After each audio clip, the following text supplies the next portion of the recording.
سچ بڑا مجرم ہے، سچ بڑا مجرم ہے، زنجیروں میں جکڑا گیا ہے، روز ازل سے پکڑا گیا ہے، پکڑ جکڑ کر مارا گیا ہے، جھونکا گیا ہے جلتے تیل کڑھائی میں، چوٹی پر سے پھینکا گیا ہے، کولو میں مسلا گیا ہے۔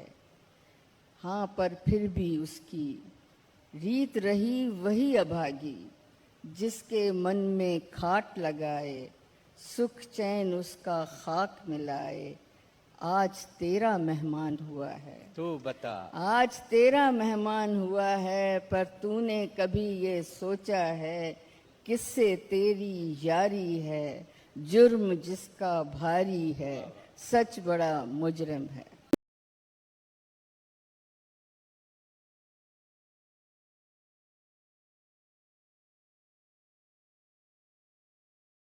First of all, thank you so much for being here.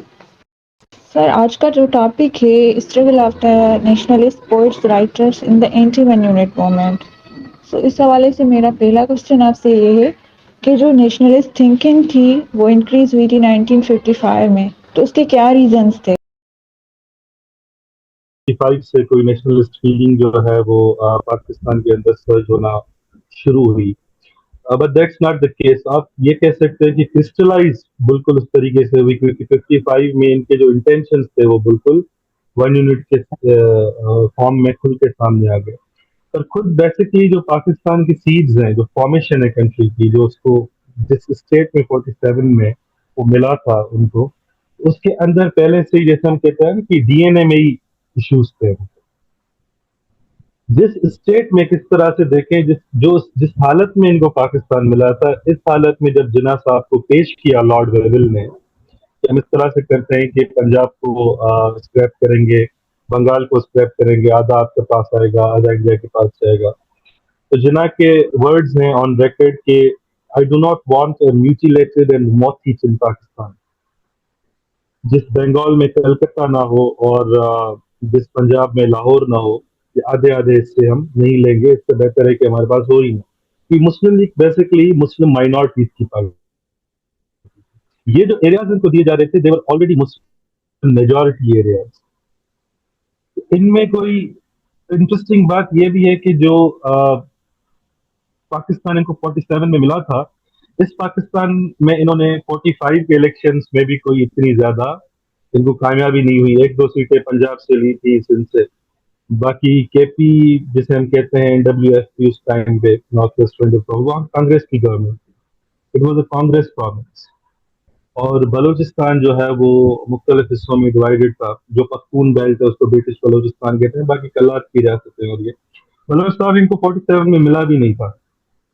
وہ کلات سوشلسٹ پارٹی جو تھی، 1 سال تک انہوں نے اپنا انڈیپینڈنٹ اسٹیٹ چلایا وہ سدرن علاقوں میں.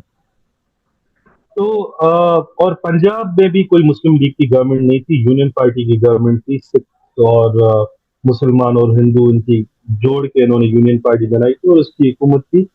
جناح کو تو جب اس نے وزٹ کیا تھا 1936 میں پنجاب، اس کے wording I will never ever turn my face again toward this province, کیونکہ اتنی ہاسٹیلٹی تھی. اور خود سردار سکندر حیات خان کی پنجاب اسمبلی میں اسپیچ ہے 1940s میں کہ جناح کا جو پروپیگنڈا ہے آپ اس کو سمجھیں اور یہ ہمیں تباہ کر دے گا، ہم کبتاً اس کو ہیٹ نہیں کر سکتے.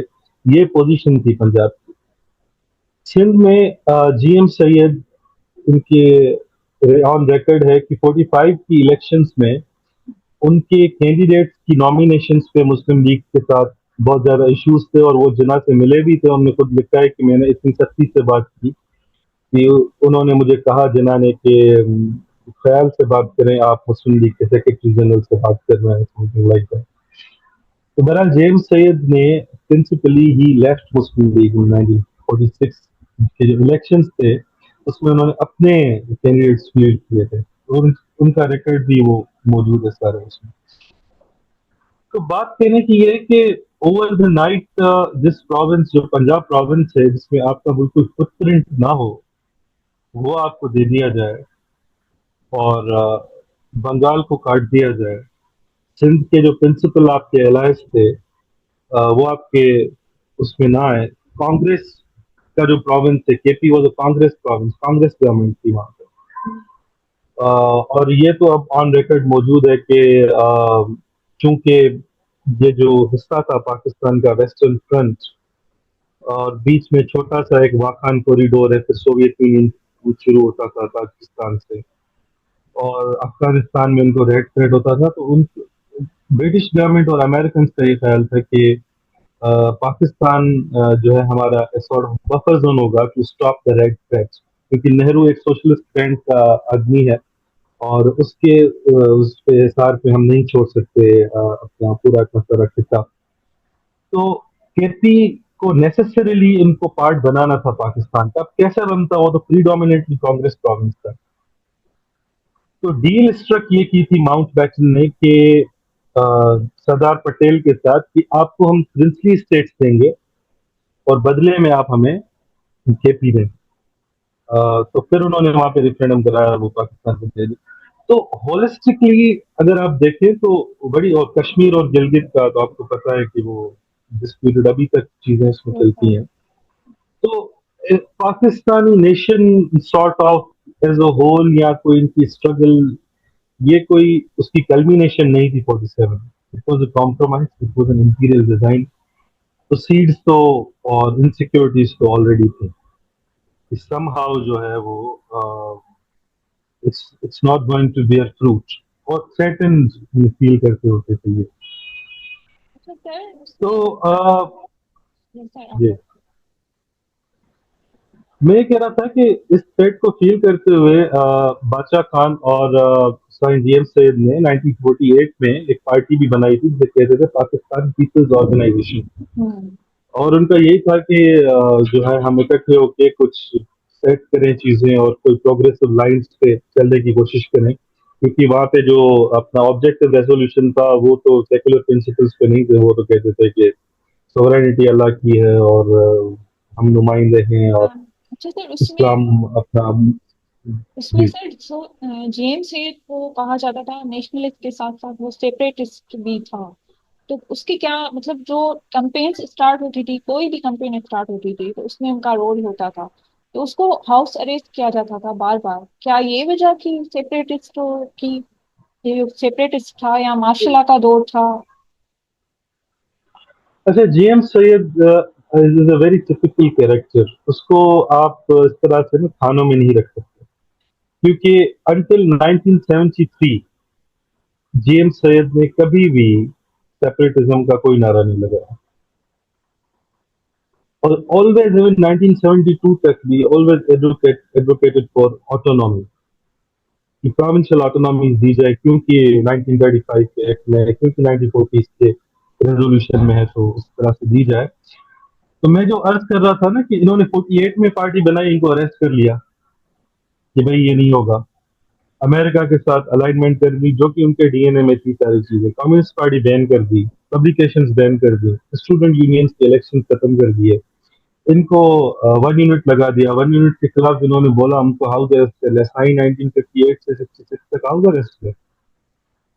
اور حالانکہ انہوں نے کوئی سیپریٹزم کی بات نہیں کی. پروونشل آٹونومی کی بات جو مسلم لیگ خود کرتی تھی, مطلب کانگریس سے ان کو تھریٹ کیا تھا کہ کانگریس سینٹرلائزیشن چاہتی ہے, سینٹرل لیجسلیچر چاہتی ہے, پروونشل آٹونومی نہیں ہے. تو ہم اسی لیے تو جنا کے 14 پوائنٹس میں بھی تھا نا کہ آپ بامبے پریزیڈنسی سے الگ کریں سندھ کو. تو وہ بیسکلی مسلم لیگ پروونشل آٹونومی کی ایڈوکیٹ تھی, بٹ پوسٹ پارٹیشن ان کا سینٹرلائزیشن کا اسٹرکچر.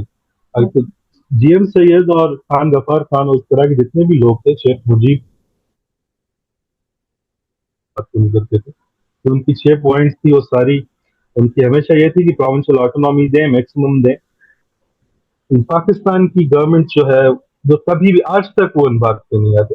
آج بھی آپ دیکھیں 18 امینڈمنٹ کو رول بیک کریں, پریزیڈنشل سسٹم میں عمران خان جیسا جو کر کھڑا ہو جاتا ہے, یہ ساری باتیں آج تک کی ان کی چلتی ہیں. تو سائیں والوں کی انیشل اسٹارٹ یہی تھا, شیخ مجیب کا جیسے تھا پروونشل آٹونومی. سیپریٹزم تک تو وہ جولین لیوس ایک بڑے زبردست فرینچ تھنکر ہیں, وہ جی ایم سید کو کیٹیگرائز کرتے ہیں ریلکٹنٹ سیپریٹسٹ, کہ وہ ان کو بنایا گیا سیپریٹسٹ ریلکٹنس تھی. He was never that. Actually, وہ The problem is the autonomy and لیکن وہ سنگلی چیلنجز آئے تھے اس طرح سے نیچرل فیس کیے تھے ادر نیچرل کی جیسے اپنے میں جب سنگلی میجر وقت سے کوئی فائدہ آپ کا نیشنلسٹ آ جاتا ہے بی این صحیح تھے تو کیا چیلنجز تھے انہوں نے وہ بھی فیس کیے تھے.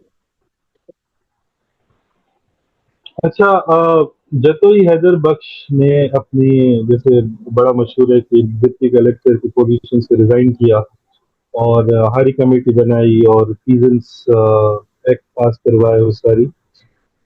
ان کی جو اسٹرگل کا جو پیریڈ ہے وہ ویسے بھی ہمیں انٹر ون یونٹی ملتا ہے کیونکہ جتوئی حیدر بخش نے نہ صرف پولیٹیکل کمپینی کی اس میں پر لٹریچر بھی اس طرح سے لکھا کیونکہ آپ دیکھیں نا جب آپ کراچی کو فیڈرل کیپٹل بناتے ہیں تو آپ اس کو سیویئر کرتے ہیں سندھ سے. سندھ کی اسمبلی حیدرآباد میں ہوتی اور Karachi was a federal territory. اسی طرح وہاں پہ مائگریشن والی ساری چیزیں آ رہی ہیں. دوسرا انہوں نے یہ کیا کہ 1 یونٹ لگا کے وہ بھی نام شام ہو رہی ہے ریڈیو پہ کہتے تھے سابق صوبہ سے. اور اسی ٹائم پیریڈ میں وہ کوٹڑی بیراج بنا 1955 میں. 1961 اور 2 میں گڈو بیراج بنا. انہوں نے دریا سیل کیے جس سے انہوں نے ڈیمز بنائے انڈس پہ ایوب کے ٹائم میں. تو ایک تو یہ جو بیراجز بنائے اس میں جو زمینیں تھیں وہ انہوں نے پنجابی اور اردو بیوروکریسی کو دے دیں آرمی کو دے دیں. یہاں پہ کسی کو کچھ نہیں ملا. جو لینڈ لیس پیزنٹس تھے یا پیزنٹری تھی اس کو کچھ بھی نہیں آیا. تو آپ زمینیں جب دے رہے ہیں تو آپ دو چیزیں کر رہے ہیں. ایک تو آپ آبویسلی دوسرے لوگوں کو آباد کر رہے ہیں یہاں پہ سندھ میں ان کو فٹ پرنٹ دے رہے ہیں. دوسرا یہ کہ آپ مقامی آبادی کو بالکل ڈسلوج کر کے ان کو اکنامک افیئر سے نکالتے ہیں. سندھ یونیورسٹی انیشلی کراچی میں تھی اور کراچی کو فیڈرل کیپٹل بنایا تو وہ بھی شفٹ کر دی حیدرآباد میں. 1957-58 میں کراچی یونیورسٹی نے یہ بھی اعلان کر دیا کہ سندھی میں پیپرس نہیں ہوں. جو اسٹوڈنٹ سندھی میں پیپرس دینا چاہتے ہیں وہ سندھی میں نہیں دے سکتے. And this is the time exact time 1950 جہاں پہ انڈیا میں سندھی کو نیشنل لینگویج کا درجہ مل رہا ہے. وہاں پہ جو سندھیز جو یہاں سے گئے ہیں اور یہاں پہ جو ہے وہ لیٹ الون کی ان کو کوئی لینگویج مانی یا وہ اسٹوڈنٹس کو ایکسیس نہیں کرنے دے رہے ایجوکیشن اپنی لینگویج میں. جتوئی حیدر بخش نے کمپلیکس بھی لکھے. ان کا ایک بڑا مشہور کتاب ہے کہ کیا سندھی زبان کراچی میں رہ سکتی ہے. اور شاعری اس طرح کی یہ جی ایس سندھ جو ہے جی ایس سندھ جامع محبت کی یہ سندھ جہاں سے انہوں نے یہ بھی جتوئی حیدر بخش کی لکھی ہوئی ہے. سدائی رہندو تونجو اونچو نام کیر گٹائیندو تونجو نام یہ سندھی کے لیے. یہ ساری ان کی اسٹرگل تھرو آؤٹ رہی. اور انٹرسٹنگلی دیکھیں کہ جتوئی حیدر بخش 1960 کی ایک پریس کانفرنس ہے جس میں وہ کہتے ہیں کہ میرے سے زیادہ پاکستان کا وفادار کوئی نہیں ہے. میرے سے زیادہ پاکستان کی لوئلٹی کسی کے بعد یہ جو آپ کر رہے ہیں یہ آپ غلط کر رہے ہیں. اس طرح سے آپ نہ کریں. سم ٹائمس یہ ہوتا ہے کہ آپ حالات کو مد نظر رکھتے ہوئے کیونکہ اگر آپ کھلی طریقے سے بات کریں گے تو وہ آپ کو ٹیررسٹ اور سیپریٹسٹ ڈکلیئر کر دیں گے. آپ نے ڈیمانڈ وہ رکھنی ہے جو ان کے حلق سے نہ اترے. جتوئی حیدر بخش جی ایم سید شیخ مجیب بڑے کلیئر تھے اس بات میں. ان کی پچ پہ ہی کھیلتے تھے. آپ وہ کہتے تھے ایوب خان پاکستان کا وفادار ہے جو فاطمہ جناح کو الیکشن کانٹیسٹ نہیں کرنے دیتا جس نے آئین رول بیک کر دیا ہے جو ڈکٹیٹرشپ لگائی ہوئی ہے اس نے اور اپنی مرضی کے جو ہے قانون پاس کر رہا ہے آئین دے رہا ہے. یہ نہیں ہے ہم لویال ہیں جو پاکستان کے لوگوں کی بات کرتے ہیں. یہ ان کا اپنا ایک اسٹانس تھا اس بنیاد پہ انہوں نے کی ہے. سر اب بات کریں گے اسٹوڈینٹس کی اسٹرگل میں جو آرگنائزیشنس بنی تھی تو کیا وہ ہیلپ فل تھی. اس میں فرسٹ ٹائم وال شاکنگ کا سسٹم اسٹارٹ ہوا تھا وہاں سے ہوا تھا تو کیا وہ یہ چیز ہیلپ فل تھی اس موومنٹ میں کیونکہ موومنٹ تو چل رہی تھی نا 91 یونٹ موومنٹ. تو یہ کیا ہیلپ فل تھی یہ چیز وال شاکنگ سسٹم اور آرگنائزیشنس کا بننا مقصد کیا تھا؟ بہت زیادہ ہیلپ فل تھی. اور ایک جیسے دور شروع ہوتے ہیں اس طرح سے یہ اسٹوڈنٹس کا دور تھا. آپ سنیں 1950s اور 60s ہم انٹرنیشنلی بھی دیکھتے ہیں. فرانس میں بڑی زبردست اسٹوڈنٹ موومنٹ تھی 1960s کی. بڑے بڑے نام زان مشل فوکو ان سب نے پارٹیسپیٹ کیا تھا اس میں. سملرلی پاکستان میں بھی اس کے بہت زیادہ کرنٹس تھے. ایون یہ جو لینگویج رائٹس جو ہوئے تھے 1950s میں, جس پہ ڈیزگنیٹڈ ہے آج مدر ٹنگ, اس میں بھی اسٹوڈنٹس کا Yes. بڑا رول تھا. جو انٹرنیشنل مدر لینگویج تھے آج ہم Yes, sir. وہ پاکستان کے بنگالی اسٹوڈنٹس تھے. ان کی بڑی اس میں رول تھا, ہم اس کو کہہ سکتے تھے. دوسرا یہ کہ آبویسلی ایک طرف تو کنونشنل پارٹیز ہیں جیسے مسلم لیگ ہے یا جماعت اسلامی, یہ ساری چیزیں. دوسری طرف لیفٹ کی پارٹیز کی, جو کمیونسٹ پارٹی کی ونگ تھی, ڈیموکریٹک اسٹوڈنٹس فیڈریشن DSF, اور انہوں نے بڑا اسٹرگل کیا مارشل لا کے خلاف اور ساری چیزیں. پھر جب کمیونسٹ پارٹی انہوں نے بین کی تو DSF کی بین کی, پھر انہوں نے نئے نام سے شروع کیا اس کو, NSF, نیشنل اسٹوڈنٹ فیڈریشن. اب چونکہ اس میں 1 یونٹ تھا تو جو سندھی اسٹوڈنٹس ہوتے تھے یا جو تھوڑی نیشنلسٹ تھنکنگ رکھتے تھے, وہ ان کو کہتے تھے کہ ٹھیک ہے آپ مارشل لا کے خلاف, ایوب کی ڈکٹیٹرشپ کے خلاف تو کریں اسٹرگل, 1 یونٹ کے خلاف بھی تو کریں. ہماری آئیڈینٹیٹیز جو ہیں ریز ہوئی پڑی ہیں, اس کو آپ کی جان پہ جو نہیں کریں کی, اور اپنا یہ جو ہماری زمینیں دی جا رہی ہیں مختلف لوگوں کو, یہ گراجز بننے تھے, اس پہ تو آپ بات کریں. ہماری لینگویجز جو ہے وہ بالکل ان کو سیکنڈری اسٹیٹس دیا گیا ہے, اس پہ کوئی بات چیت کریں. یہ جو ہوتی تھی نیشنل اسٹوڈنٹ فیڈریشن, DSF, اچھا interestingly national student federation Pakistan government نے بنائی تھی ٹو کاؤنٹر DSF, وہ بین کی تو اس میں انفلٹریٹرس آ گئے. یہ جو تھے, چونکہ یہ ٹپیکل سوویت یونین کی لائن کی پارٹیز تھی, ان کو کلاس کانفلکٹ کے علاوہ کچھ نظر نہیں آتا. ان کی نظر میں صرف امیر اور غریب کا فرق ہے, باقی فرق ثانوی ہے. جیسے انقلاب آئے گا تو ختم ہو جائے گا, گراؤنڈ پہ اس طرح کی چیزوں کی ضرورت نہیں ہے. انٹرنیشنلی بھی لوگوں نے الگ لائنس کی, جیسے ماؤزم ہے یا تھرڈ ورلڈ کے جتنے بھی انقلاب ہوئے ویتنام میں, کیوبا میں, تو سینو سوویت اسپلٹ بھی تو مشہور ہے نا, اس میں وہ ان کو ریجنس کہتے تھے, ان کو کہتے تھے.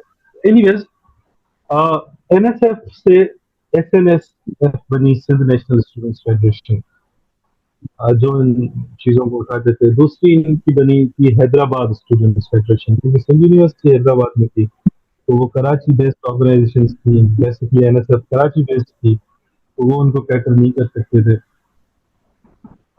پر اس میں بھی حیدرآباد اسٹوڈنٹ فیڈریشن میں بھی اردو بولنے والے بھی تھے, سندھی بولنے والے بھی تھے, SNSF میں بھی تھے, پر پری ڈومیننٹلی کیونکہ وہ دھڑا تو NSF کا ہی تھا, اسٹوائل کمیونسٹ پارٹی کا جو ونگ تھا, تو اس میں بھی اس طرح سے نیشنلسٹ تھنکنگ کو یا کاز کو انہوں نے آن بورڈ نہیں لیا. اس میں انٹرسٹنگ بات آپ دیکھیں کہ جب آپ کے جو ہزاروں سالوں سے آپ کی تہذیب ہے اس کو مسمار کر دیا جائے, آپ 1 یونٹ, کیوں 1 یونٹ ہے آپ 1 یونٹ اس لیے کیونکہ بنگالی 55% ہے Yes, sir. اور پنجابی ایلیٹ کو وہ بات ہضم نہیں ہو رہی. تو اپنے پاورز اور اپنی انا اور اپنی چیزیں بچانے کے لیے آپ کو پوری کے پوری پاپولیشن کو مرج کریں, کیا 1 یونٹ. تو یہ جب اتنی شناخت آپ کی مسق ہو رہی ہے, ساری چیزیں مسق ہو رہی ہیں, اس میں آپ کہیں کہ نہیں آپ صرف کلاس کانفلکٹ کی بات کریں اور باتیں نہ کریں, تو مناسب نہیں ہے. تو یہ نیشنلسٹ بینٹ آف مائنڈ کے لوگ تھے, انہوں نے پھر